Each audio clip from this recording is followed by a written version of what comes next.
decided that we're going to go ahead, head a little bit north of one of my favorite places in Washington, D.C., Mount Vernon.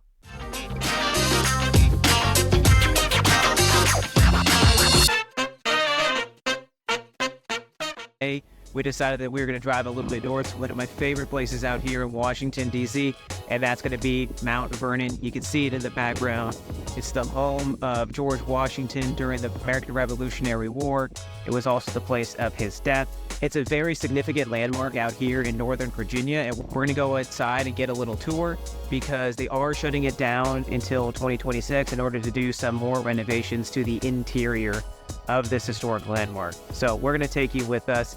We're going to give you a little bit of information, but it's windy. I don't know if you guys can hear me, and we're going to give you some more information. So the wind and the weather did get bad enough to where the recordings that I did not come through clearly, and I want to give you guys a reason of why you would want to come see Mount Vernon. Tickets to Mount Vernon range from day to day, so make sure you check the calendar when planning out your visit. They do have a ton of discounts, and I'll put the list up here on the screen.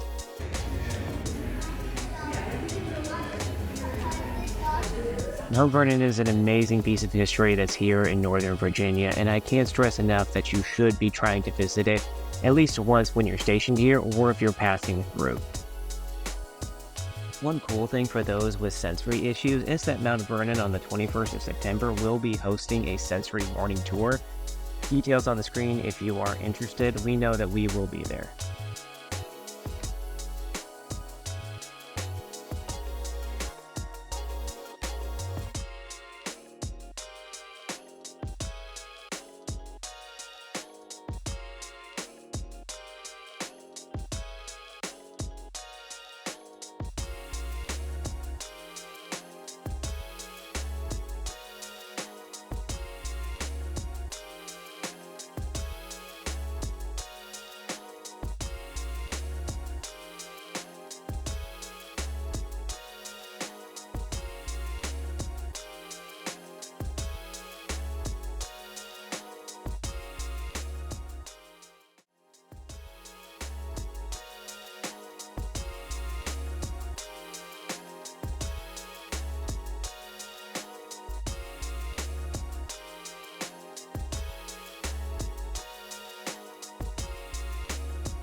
One area that I wanted to show you guys but wasn't able to because of the rain is the tomb of George Washington himself.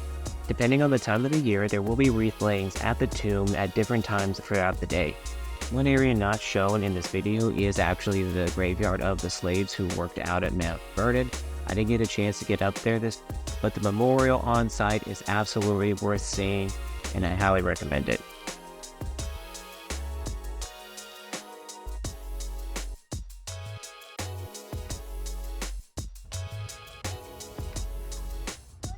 So we walked down past the bowling green down to the waterfront, and one of the things that one of the nice attendants told us about was that the Potomac River obviously is right here, and we knew that this part of the land was actually Maryland, but what we didn't know is that the Mount Vernon Ladies Association actually back in the day ended up raising money to purchase this bit of land over here in order to preserve it. So there will be no modern dwellings on any of this land, so that way from Mount Vernon, we always look out and see this park structure versus any sort of oil refineries or strip malls or anything along those lines.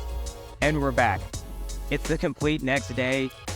We had some problem with the rain, with some of the recording going on, with the wind, so we ended up just walking around, taking some good footage, Today I came back to run the Patriot Run. It's a 10-miler that Mount Vernon puts on, and you can hear how the atmosphere is completely different than yesterday. Over here is the finish line. There's a whole party going on of people completing the run. It's a great time. I highly recommend that if you're out here in the Washington, D.C., Alexandria area, if you want to do a quick 5K or 10-miler, look around the beginning of September, and Mount Vernon will be putting on their Patriot Run. Can't stress enough how much I really enjoy Mount Vernon, and I enjoy coming out here. So they are closing down on the 31st of October in order to do the renovation for the 250th anniversary of the nation, and they believe that Mount Vernon is going to be a centerpiece for that celebration. So they're going to be doing a whole new renovation on the interior of Mount Vernon.